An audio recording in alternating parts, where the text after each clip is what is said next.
The report describes just how easy it is for vulnerable teens like her son to obtain drugs, while the drug dealers stay anonymous. The mother found her 14-year-old son dead after he purchased drug pills over the Snapchat. The son thought he was taking fake Oxycontin, but it was instead deadly fentanyl. Snapchat denies responsibility, but the mother's lawsuit is making progress. Joining us now to discuss is Janice. Thank you for coming on today. So talk to us about the scope of this issue and what the Alexander Neville Foundation has found.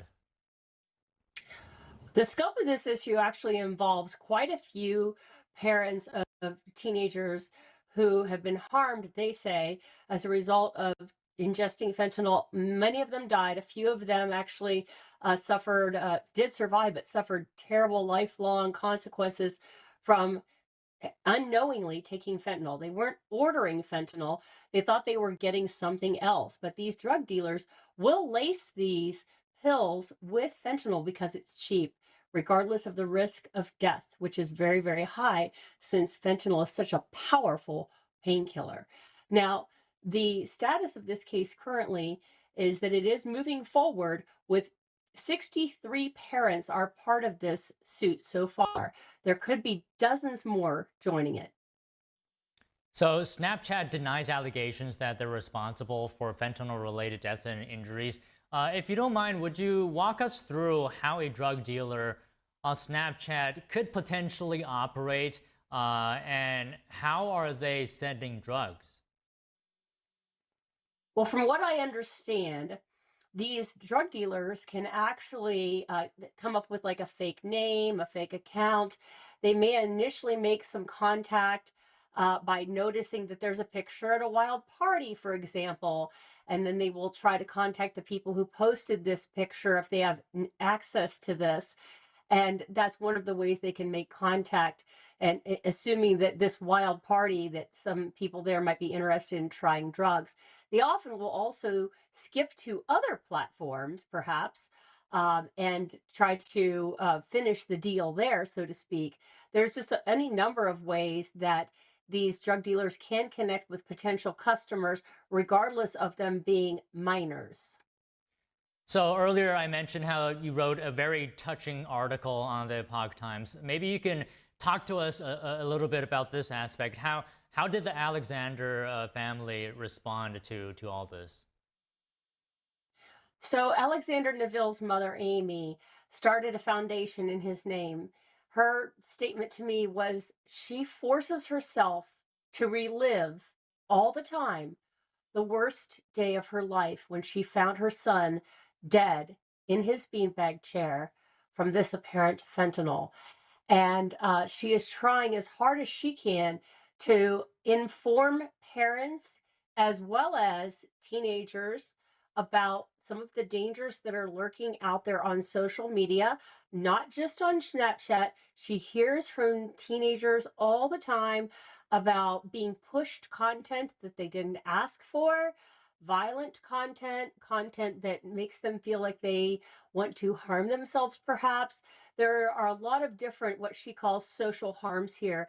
And she said that she is dedicating her life to making sure that she informs as many parents as possible about what happened to her son. Because 5 years ago, no one, she said, was talking about fentanyl.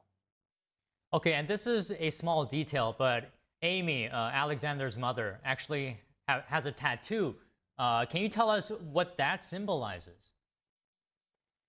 Yes, after her son's death, she was going through some pictures on her husband's phone, and she found a photograph of a saying that Alexander had posted on his bedroom wall. And it says, to do uncomfortable work. And she says that's what this is for her. And she had that transferred into his own handwriting, a exact replica of that on her forearm to remind her every single day that this is her mission. Okay, and how is Snapchat responding to the lawsuit? Snapchat has stated publicly in congressional testimony, as well as through its lawyers in court, that while it sympathizes with the plight of these parents, that this platform feels that it has done a lot of things to try to protect children. The platform says that it has increased some safety features, including some parental controls. However, some people in Congress and people like the Nevilles and other parents don't think that these platforms, including Snapchat, have gone far enough in their efforts to protect children. They claim that some of these platforms are still very, very motivated by profit. The longer you keep somebody's eyes glued to that phone screen, whether it's a young person or an older person, they're going to be exposed to more advertising, which generates money for them. And so very, very smart people have come up with ways to just keep us mesmerized by our phones. I think a lot of us have experienced what that's like. So is this likely to be a case that potentially ultimately changes the way social media operates? That's one of the things that they're thinking. It could actually exert some influence across social media, depending on the outcome of this case. They are saying that any court case right now can have a big impact because of the fact that this is such an emerging area of the law. When laws were first put into place regarding how social media platforms operate, those laws didn't really contemplate or think about how these platforms would evolve. The principle was that, you shouldn't be held responsible, these platforms shouldn't be, just because somebody puts something on there and it's bad content or harmful content in some way. But the problem is when these platforms start to take steps to intervene or, send content to people that, these people did not ask for, things like that, then some judges, including the one in this court case involving the Nevilles, they say that that crosses the line into being involved with content. And that's where these platforms could be vulnerable under the current existing laws. There are also proposals to force these changes to be made to improve safety. And so far, those changes have just been voluntary under public pressure from many, many platforms.